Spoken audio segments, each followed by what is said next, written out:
The topic I've decided to study today is the company of AMD.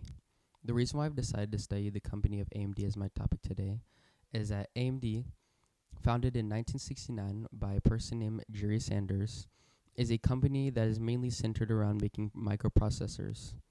And in their early days, when they first were created, they mainly made memory chips. They're currently headquartered in Santa Clara, California, just like their main competitor, Intel. But when AMD first started creating CPUs, which was in 1975, they quickly became one of the best manufacturers and designers of CPUs because of how powerful they were and how small they could get them to be.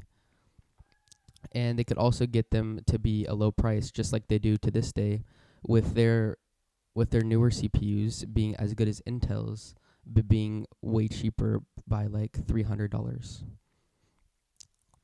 They're currently also really good at creating workstation CPUs or server CPUs with their Thread series lineup, uh, which can reach up to 64 cores and 128 performance threads, which is really good for rendering things and stuff like that. And they also have their Epic lineup that has 64 cores or 32 cores, and it's really good for managing servers and a whole bunch of stuff, like a whole bunch of hard drives that you would have in a server. That's what it's mainly used for. AMD is also a lead creator of graphics cards ever since they started making them.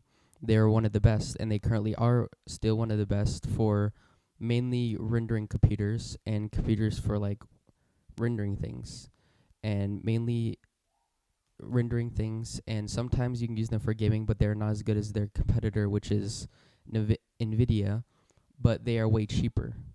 But the reason why they're so good at rendering is that with their new RX 7000 series, they can reach up to 24 gigabytes of VRAM, which makes it really good for rendering because rendering uses up a lot of VRAM, and it mainly consumes like around 20 of that.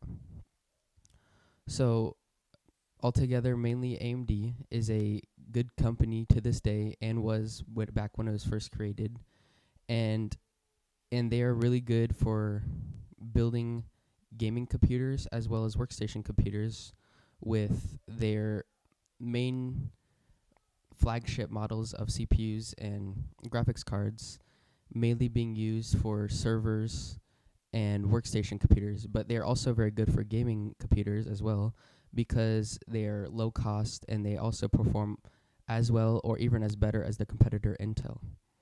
But that's all I have for today. Bye.